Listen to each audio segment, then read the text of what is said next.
Hello, I'm Philip, the personality behind the Everyday Expat Cebu. I hope you enjoy my stories and find them inspiring your sense of adventure and love for the diversity of life in the Philippines.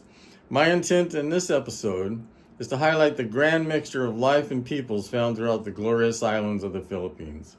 In particular, I want to introduce you to the indigenous Filipinos that form the Aeta communities of the Philippines. They occupy their own ancestral domains and possess their own traditions and languages. This is not intended to be a catalog of Aeta groups or an academic presentation about their history. It is much more personal than that. This is a relational story, stories from friendships and experiences I had with Aeta communities over the years. In the banner photo of this episode, you see a group of Aeta women playing a guitar. I just brought it to them as a gift. Give these folks a guitar, and within minutes they will be searching out chords and discovering melodies. In the one photo posted above behind me are some Aeta women who are making their own guitar. It's amazing. I also brought bolo knives for the young men. A bolo knife is an essential tool for an Aeta person. You've got to have a bolo knife to live. My first visit to an Aeta community was in Mapwing, Old Cabalan in 2006. When I hiked over the mountain trail from Cabalan to visit the Aeta in Mapwing, I often rested under the tree, and you can see that tree in the photo. On one of my trips, I had not yet had my hips replaced. I was in pain. They were really going bad. I was using a bamboo cane and thinking this might be my last trip, the last time I get to see these people, and I was not happy. I was sweating, carrying a backpack, and the hike took much longer than usual. But prior to reaching the clearing and the tree, I had to cross a river and lift the backpack up over my head. It had rained recently and the river was flowing strong. When I arrived at the tree, I collapsed for a couple of hours, and a younger friend traveling with me brought me water to drink from the flowing river. Like the community of Mapwing, live in traditional homes in the mountains. You can see that in the photos too. Over the years, I've made numerous visits. Sometimes I would bring them a large pig. I love bringing them a large pig. You know, a big lechon can feed 75 people. It's just awesome. So they would cook it all night long, and the next day we all enjoyed lechon together. The slaughtering of the pig in preparation for an all-night roasting is always interesting. First, the pig, they hit it in the head with a good-sized trunk. Just club it. And that swing, they got to hit it hard enough not to kill it, but to render it less volatile, dysfunctional. Once the pig was, if you will, sedated, it was laid on the table at an angle with the head down. The throat was cut and allowed the blood to drain into a bucket. Next, a 4-inch diameter, 10-foot long bamboo pole was driven up through the rectum to come out of the pig's mouth. The pig was cut open at the belly to empty its entrails, scrape the inside of his body, and stuff it with lemongrass, onion, garlic, chives, and peppers. And prior to that, they had used hot water and a scraper, not unlike my grandpa in Oklahoma used to scrape his pigs and scrape the hair off. Well, during the overnight roasting of the pig, the flesh would be brushed with a mixture of soy sauce and oil. Aeta men often trade in the city for their goods. Primarily with the Aeta of Mapwing, it was copra. The Aeta men in this photo are delivering the copra. It's a charcoal made from coconut shells. Charcoal is sold in the wet markets, sometimes open air markets, because Filipinos, like all of us, we just love to barbecue. In Mapwing, there was also a wonderful swimming hole. Numerous times I spent the day there swimming and trying to stay cool. As I became acquainted with Aeta, I learned that they lived in numerous mountain regions, and I began seeking out and visiting their communities. One of the comical things I learned is I was driving up a road along the coast, and I thought, there are so many Aeta up in these mountains. I bet I could just turn up that dirt road between the rice fields, and there'll be, this is very predictable, there'll be an evangelical church there at the end of the road on the hillside, and those people are trying to reach out to the Aeta, and I can just ask them. And I went there, and of course, yes, you go up here over the hill, and the Aeta live there. But I want to share with you about my friend Chief Jimmy. He was a very memorable character. Among all the groups of Aeta I met, Jimmy was my friend, and he was just fun. It was Chief Jimmy. I have a photo here of Jimmy with his children. I was introduced to Jimmy by one of the Mopwing chiefs. I have a photo of two Mopwing chiefs who were very short, dark, and tight curly hair, but I'm reluctant to display their photo out of respect. Jimmy's tribe is known as the Ambala. He was an extraordinary character. Jimmy was actually a mestizo. His father was Filipino and his mother was Aeta. He was short by Filipino standards, but tall by Aeta standards. His hair was curly, although not as tightly curled as that of many Aeta. Jimmy lived beside a river in the mountainous area that rises away from the Hanjin shipyard. When I arrived, he asked if I wanted to buy the third quarter of a wild pig. It had just been killed with his bow and arrow.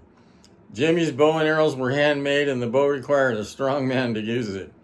Well, there it was, the hind quarter of a pig, freshly cut, black hair still attached, lying in a plastic bucket. That was Jimmy, a man who lived in two worlds. Jimmy wasn't your typical Aeta. He moved between different cultures while remaining deeply connected to his Aeta way of life. He had worked at Hanjin, the South Korean-owned shipbuilding yard where he had been trained as a welder. This photograph says a lot about the world Jimmy entered into when he trained to work at the Hanjin shipbuilding facility. The kind of work environment symbolized in the uniform, rigid, immovable discipline of the guard is simply incompatible with the life of freedom Jimmy lived and the Filipino culture of kapwa and loob. You can visit episode 3 on my channel for the culture distinctions of kapwa and loob. So I saw tucked in a shelf in Jimmy's Baha'i Kubo his clothing from his time at Hanjin. His gloves, his goggles, his boots. Jimmy told me he left Hanjin because he found the working environment lacking something he valued deeply, the relational kindness and community experienced among his own people. Jimmy was also concerned about protecting the rights of his tribe. One of his biggest challenges was trying to stop trucks from taking stones from their area. The stones were being cut and used as decorative material for the tiling on the outside of houses. Jimmy took those tribal rights seriously. I'm going to share now, I call it the Cobra story. So one day, Jimmy and I were walking along the river headed toward a swimming hole. I love swimming, so naturally I was looking forward to getting there. It was hot.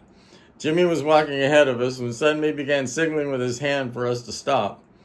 He was wearing the traditional bahag, a loincloth, and carrying a bolo knife. He looked completely at home in the jungle. And then his cell phone began ringing. Phone was tucked away in his bahag. I never knew it was there. I didn't see it, and I couldn't help but laugh. Here was a man living in two worlds. Jimmy took his bolo tied to his side and cut a piece of bamboo. He split one end and sharpened the other. Then he walked forward. And there was that cobra laying across the trail. Jimmy began beating it with rapid, repeated whacks from the bamboo. He kept at it until the snake was in shock, stunned. Then he stabbed it near the head and held it up. We were walking through an area Jimmy knew was infested with cobras. He was accustomed to watching for him. The bahag, the blue bahag Jimmy wore, was also familiar to me. I had seen young Aeta men wearing similar garments in a cultural show at an attraction on the former U.S. military base. The blue coloring is a more recent innovation. Traditionally, bahag were made from woven cloth dyed red. When we finally arrived at the swimming hole, the fun really began. It was a nice swimming hole. The water flowed. There was a big pond, big stones to jump off of. And there were some little Aeta boys there. They were wiping a white, creamy substance. I think it was calcium carbonate from a crevice in the rocks where the waterfall ran. They put the white cream on their faces, down their arms, and on their chests. They also had little homemade bows and arrows suitable for boys, not unlike I made as a boy playing at the Sespe River in California. They looked wonderfully wild, laughing and shooting their arrows. Naturally, I joined them, not shooting arrows, but I spread the creamy substance all over my face, my chest, and my arms. And for a few minutes, I supposed I looked almost as wild as they did, except for being a white man. So my first awareness of the Aeta was during my time in the USMC. I was a member in a couple of different helicopter squadrons. When I was in the Marine station at Subic, I learned the Aeta assisted the U.S. military through jungle survival training. Of course, the reason the Aeta were so valuable to the Marines was they knew the jungle. They knew which trees could provide fresh water. They knew which plants were safe to eat. They knew which plants could be used medicinally. They knew where to find food. They knew how to survive in an environment that was extremely difficult for most of us. In another place, another time, I was visiting with some Aeta and walking with a very small, older Aeta man. Or I should say he joined me and seemed to be watching over me. As we walked along, he stopped to reach down and picked up something that looked to me like nothing more than a weed. In his knowledge of English, he looked at me and said, "Candy." Then he ate it. So naturally, I pulled one up and took a bite. It was incredibly delicious. It really did taste like candy. And that's the old man in the photo with me.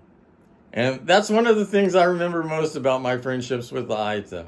They didn't simply teach me about their culture. They invited me into their world. And sometimes all it took was a little piece of something growing beside the trail and a simple word like candy.